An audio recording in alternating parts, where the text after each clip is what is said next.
Imam, good afternoon. Good afternoon. Tarragout Stockholm. What is Tarragout Stockholm? So Tarragout Stockholm is a Swedish Moroccan brand, and it's kind of a dream coming true.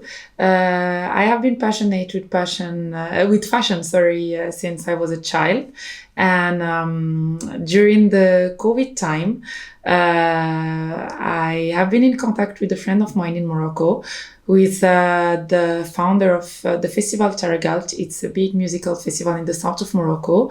And we were chatting and discussing a little bit about how we can collaborate together and how we can bring some of the Moroccan touch and handcraft to Sweden.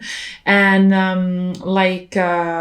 he told me about a story that an amazing musical band have been invited to one edition of the Tarragout Festival in Morocco, and they are Swedish from the Sami community.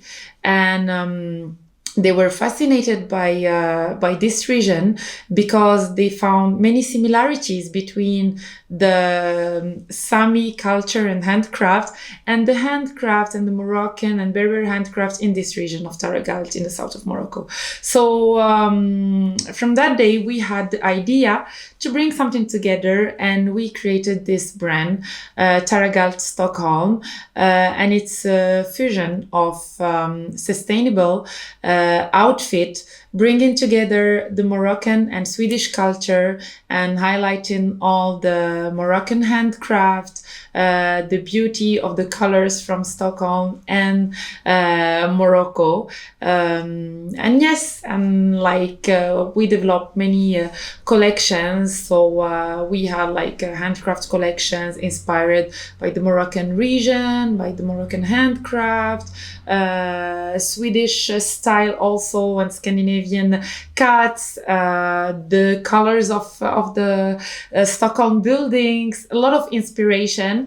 And also I had the pleasure to have a collaboration with my mom, who is a famous Moroccan painter, Fatima Al-Hajjaji, and all her paintings are about nature, about women empowerment, and about sustainability. And it's one of our value.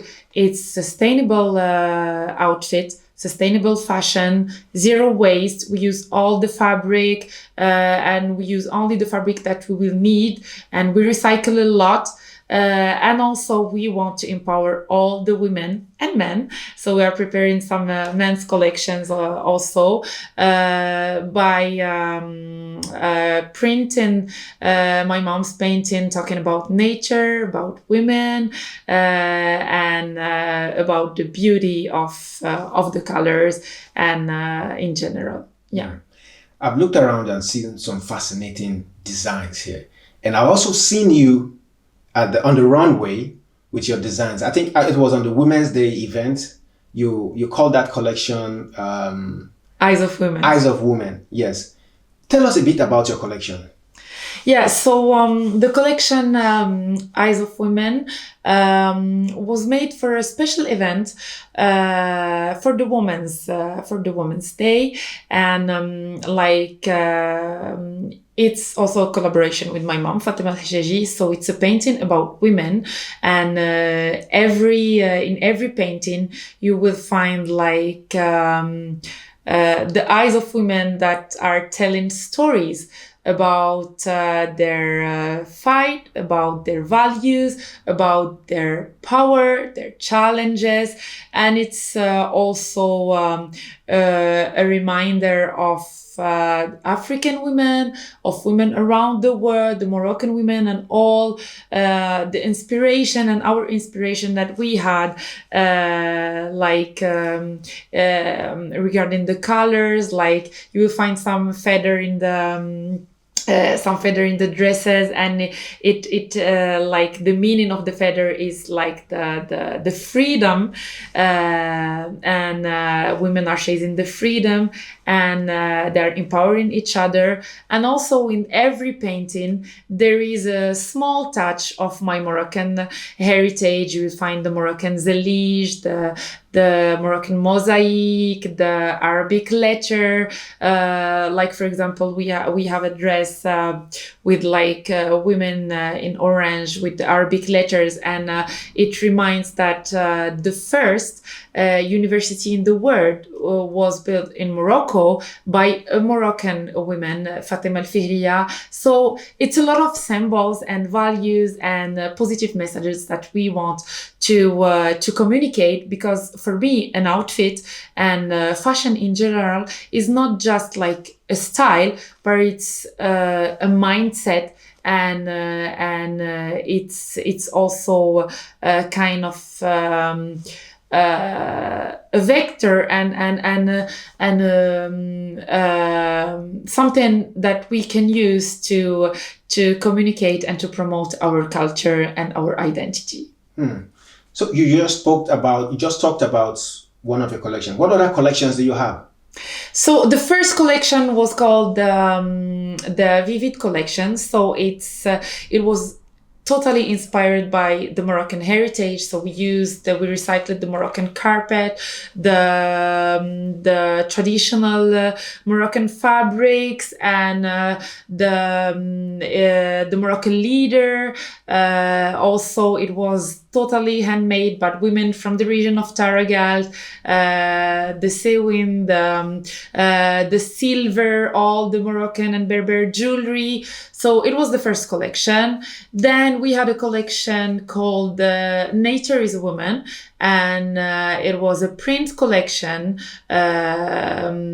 combining the painting of my mother and showing all the beauty of Stockholm's nature. She has been here for like a year, and she was fascinated by like all the parks and the Swedish forest. And we wanted also to show the closest relationship between women and Mother Nature. And the third collection it was called Dreaming of Morocco. So this collection is also a print of my mother's painting, and in this collection, in every piece, you will find a region of Morocco. So a painting about a region of Morocco. So you will find like a very famous place in Rabat, the capital of Morocco, called Oudaya. A very famous heritage also in Marrakesh, the Menara. Find the women from the south, women from the north.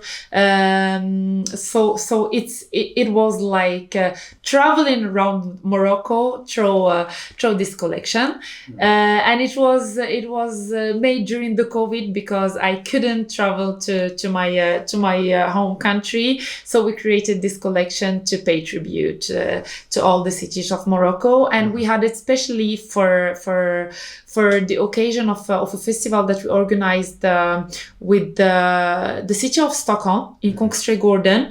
We had 5 weeks during the COVID time, combining music and fashion, and we had a special day, the Moroccan Day, where we presented exclusively this collection. And then this last collection is Eyes of Woman, and it was for the Women's Day, and as I explained, it's a tribute to women from all over the world. So altogether now you have how many collections? Yes, we have I think 4, 5, if I count. Well, yeah. One thing I noticed when I look at your collections, when I look at what you make, is that they are a direct reflection of arts on this print. This is the first time I'm seeing art so vivid, so beautiful in print. And then I looked at the pricing of this. Who are the major customers to your prints? To be honest, like when we showcase our collection, like I have been traveling with it in different countries, and it's always positive feedback. People are really fascinated by the colors, by the cast, by also the because it's something like very artistic and special, and it's unique. And this is why we made unique pieces. Like when you are wearing one of our outfits from our collection, like you need to be unique. Like you are the only person in this world who is wearing this. And as I told you, the idea is really to empower the person to have more confidence and to have also some courage, because it's some people are shy, and even if they like colors, like they don't have the courage or the ability to be a little bit like extravagant, exactly. So our clients, like many of our clients are like people who likes art, and also who likes to be original or to be special. And we have fantastic clients from all over the world. Like we have some French ambassadors that loves our work. I have been many times in Serbia, in France, in Morocco, in Romania, in United States, and like we have clients from all over the world. And I'm always proud to see people wearing our outfit, because it's really made with a lot of passion and love. What you do is really special. Okay, there's something special going on here. Yeah. Tell us what inspired the pricing. The pricing, like we are trying to have a very reasonable price, but I always mention that it's unique piece. So you are the only one wearing this piece. Wow.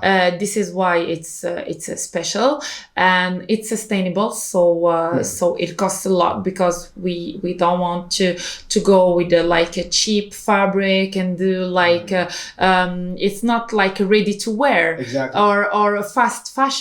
So it's not fast fashion. It's exactly. Really, they spend time doing it. Who are those people who help you make this? And tell us the nitty-gritties, what they go through to make this design. My mom, she's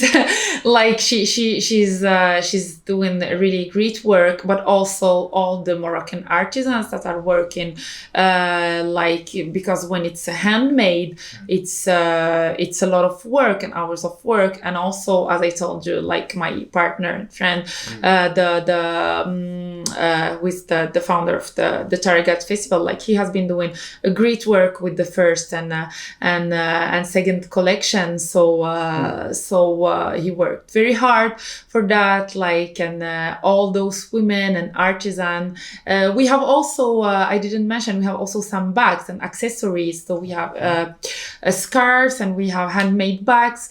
So I would like to thank all these people that are working for us, but for the clients, I would say every piece is very dear to my heart.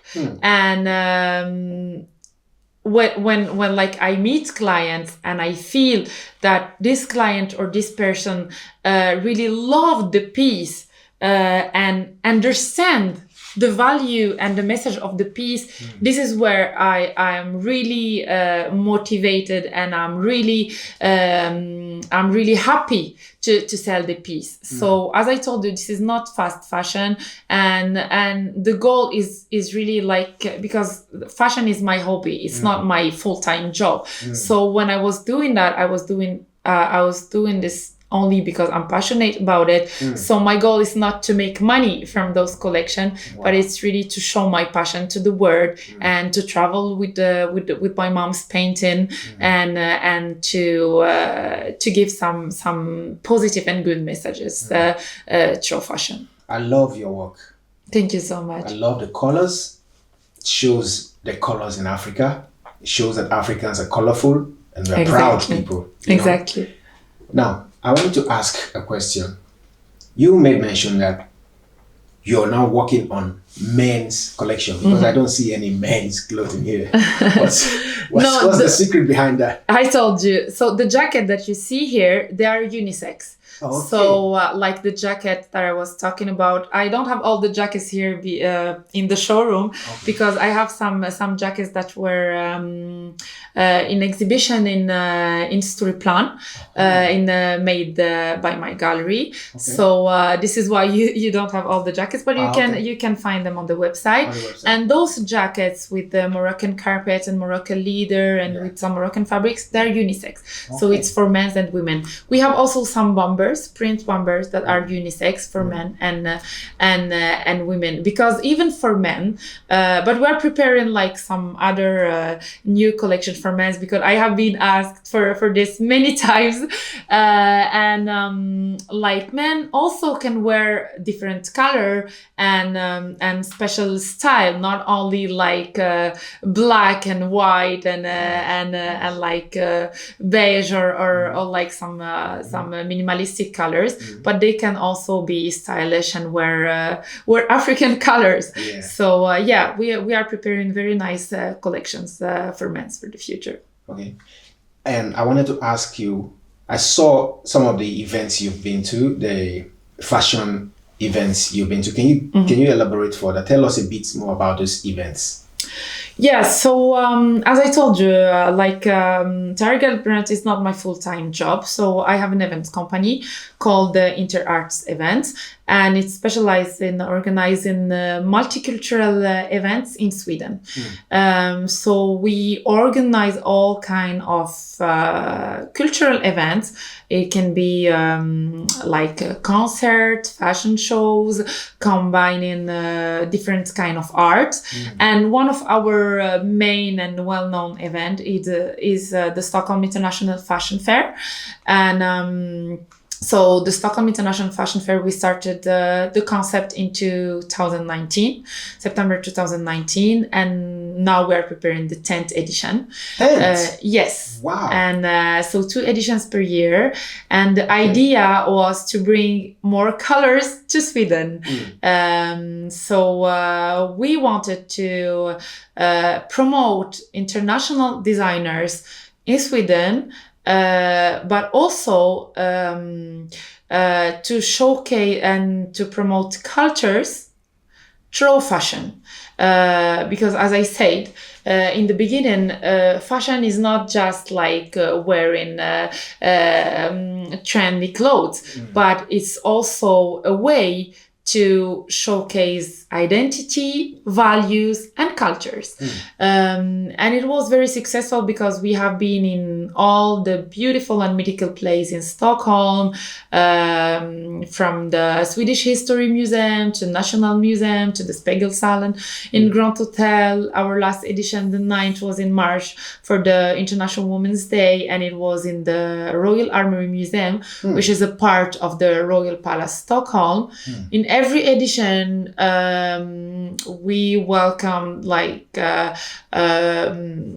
famous Swedish designers. So we have been collaborating with all the big names here in Sweden, Göran Alfredsson, Camilla Thulin, Ida Sjösted,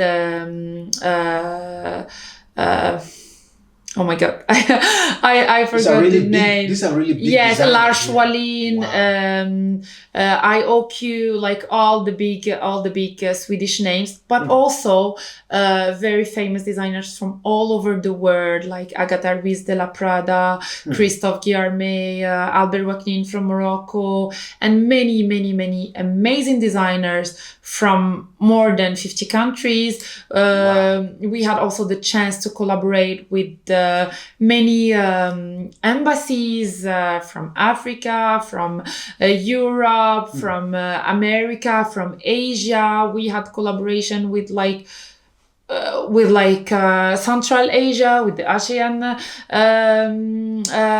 countries, with Asia, with Canada, United States, LA, all like we have been collaborating with designers from all over the world, and with big organization and with big also companies, Swedish and international companies that were supporting us.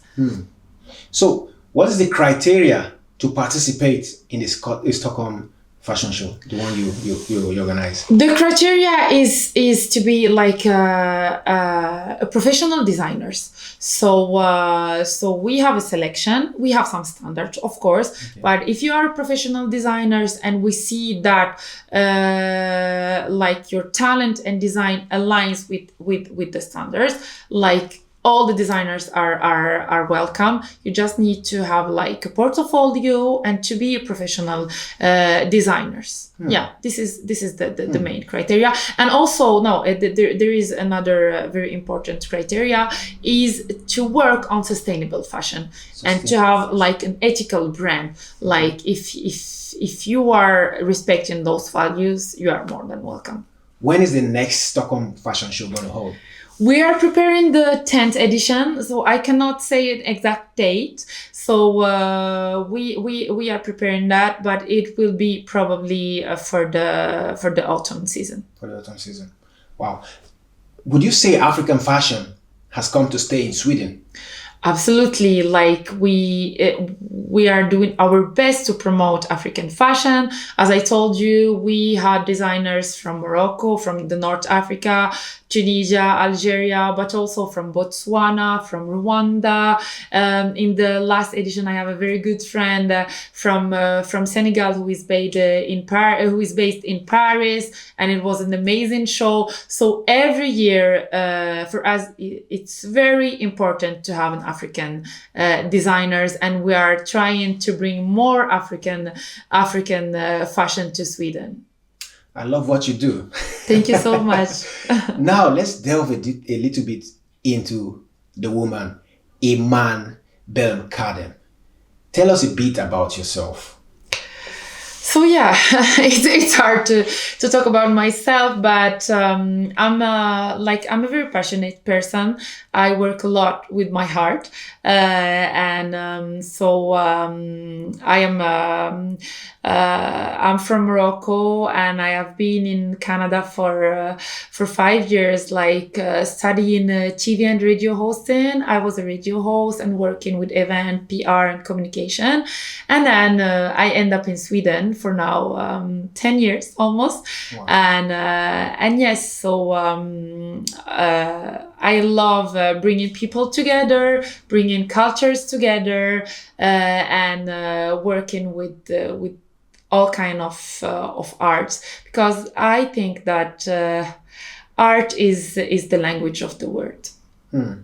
It is really. Yeah. It is. Did you grow up in Tarragalt? Absolutely not. No. So why you no. Tell us why you love Tarragalt so much. Yeah. That you connected the story of Tarragalt to the Samis of Sweden. Yes. And then your business is named after Tarragalt, a popular place in Morocco. Yeah. Tell us. So I grew up in Rabat, the capital of Morocco, very modern city. But I was fascinated by the culture of Tarragalt because, as I told you, when I was speaking with my friend, he told me about this story, and I was doing some research about this region and about the Sami region, and I was in love with the story of this region, and it was like a melting point of all the African cultures, all the Berber cultures, and all the values that I love to share, and this is why I choose this region. Okay. Yeah. So far, you've been in Sweden for 10 years. Mm-hmm. How do you see the response to your business? Do you think there's a lot more to come? Yes, okay. Yes. I think Sweden... So you're here with us now, you're not leaving? I'm not leaving, but I'm working between Sweden and Morocco. Recently, I have been developing some also projects in Morocco. So I will be between Sweden and Morocco and some other countries. But Sweden is a wonderful country, but I think there is a lot of work to do to correct some stereotype that they still having about the African people and African culture. And I think as an African community, we need to work on that, and we need to show the best image, and to show them how powerful we are, and how talented, and how our culture is rich, and how many talent and beautiful people we have. Of course, our culture is rich and we are talented people. Just like your mother, who is an artist. Tell us a bit about your mother. So my mom is my best friend and my first inspiration. She's a Moroccan painter and artist, and we have a very good connection and relationship, and very close relationship. And we are both passionate about fashion and art, and this is why we decided to start this project together. Tell us a bit about her works, because you mentioned her twice. Not now, before the first time we met, and now. And you talked a lot about her and how popular her works are in Morocco. Tell us about her works. So her work, she started by painting like the Moroccan region, the Moroccan culture, all the landscape, and the monument of Morocco. And then she focused on the nature, the thematic of nature, about the forest, about the mother nature, about the relationship between mother nature and the forest. Like they both are given their both are given the life. Like she wanted to communicate about how like buildings are I don't have the right words. Like the buildings are coming. Like she has some painting with messages that buildings are coming instead of forests and of trees. Deforestation. Exactly, deforestation. Exactly, this is the right word. So she has all collections about deforestation and about different messages about how we can preserve the nature and how we can take care of our mother nature. What is her name again? Fatima El Hajjaji. Okay, guys, you heard it. Thank you so much. Research on her. Lastly, you won an award. Talk to us about this award. Yeah, I had the honor to be awarded by our dear Moroccan ambassador, Mr. Karim Medrek, ambassador of the Kingdom of Morocco in Sweden and Latvia, and I was very pleased by this award for celebrating the International Women's Day, and this award is called the Award for Women Empowerment, and I was really touched and delighted to receive it, especially from my dear country, and it's really like a big recognition for me, and I'm really thankful and grateful for that.